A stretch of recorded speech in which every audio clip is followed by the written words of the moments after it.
Top quality और consistent performance के लिए सिर्फ सिल्वर पंप नाम याद रखना। કલાપી નગરના રશ્મિનભાઈનો ચમત્કારિક બચાવ થયો।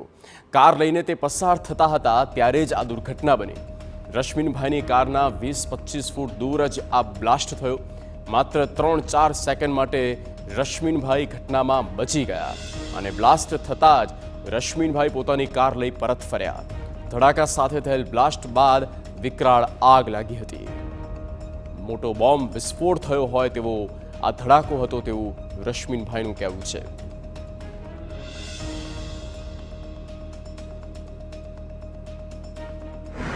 વિમાન દુર્ઘટનામાં અનેક લોકોના કમોત થયા છે, જ્યારે અનેક સદનસીબ લોકો એવા છે કે જેઓ આ ઘટનામાં સદનસીબે બચી ચૂક્યા છે અને એવા જ છે અમદાવાદના કલાપીનગરમાં રહેતા રશ્મિનભાઈ ચૌહાણ કે જેઓ ત્યાંથી પસાર થઈ રહ્યા હતા અને એ સમયગાળા દરમિયાન જ આ બ્લાસ્ટ થયો હતો અને બ્લાસ્ટ થવાને કારણે તેઓ લગભગ 20 થી 30 ફૂટ આગળ હતા અને એ પૂર્વે જ એમની કાર એમને યુટર્ન લઈ લીધી। આપ જોઈ રહ્યા છો કે કેવી રીતના એનું જે ફ્યુલ છે એ અહીંયા ઉડીને અહીંયા આવ્યું હતું। આ સિવાય કેટલોક મલબો છે એ એમના કારના કાચ પર પણ પડ્યો હતો, પરંતુ સદનસીબે એમનો બચાવ થયો હતો। રશ્મિનભાઈ આપણી સાથે છે, એમની સાથે વાતચીત કરીએ।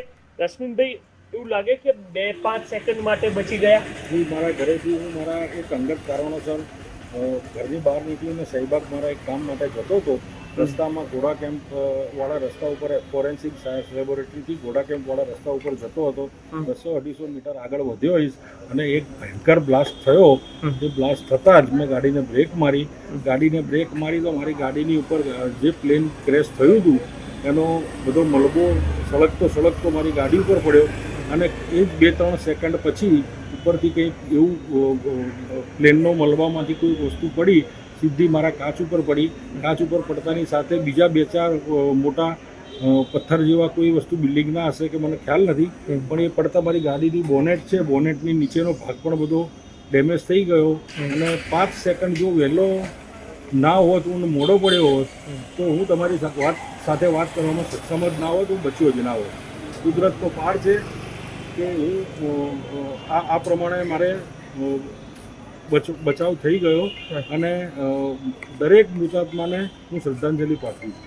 ઓકે, બ્લાસ્ટ કેટલો ભયંકર હતો? કારણ કે તમારે 20 થી 25 ફીટ જ તમે કહી રહ્યા છો મુજબ દૂર હતા, તો 25 મીટર નહીં, 25 ફૂટ જ દૂર હતો અને કદાચ કલ્પના બહારની વાત કરી શકાય આવો જિંદગીમાં મેં ક્યાંય બ્લાસ્ટ સાંભળ્યો નથી, કલ્પ્યો નથી અને સાંભળવાની ઈચ્છા પણ નથી રાખતો।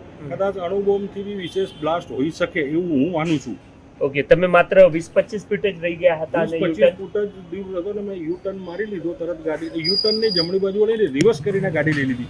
યુ ટર્ન થાય એવી તો પોઝિશન જ નહોતી ત્યાં, એટલે રિવર્સ કરી એની પાછળ રિક્ષા હતી ને મારી ગાડીની આગળ 2-3 એક્ટિવાવાળા પડેલા હતા, એક બાબો પડેલો હતો, 2-3 જણાના હેલ્મેટ પડેલા હતા।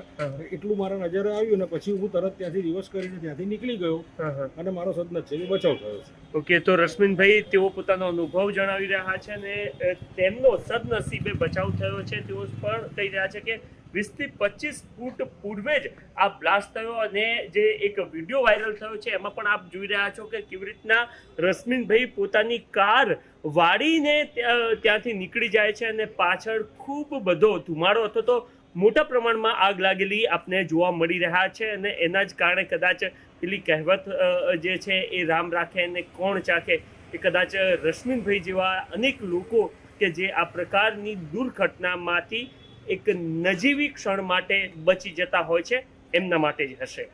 કેમેરામેન નિલેશ પગોરા સાથે નરેન્દ્ર રાઠોડ, TV9 અમદાવાદ।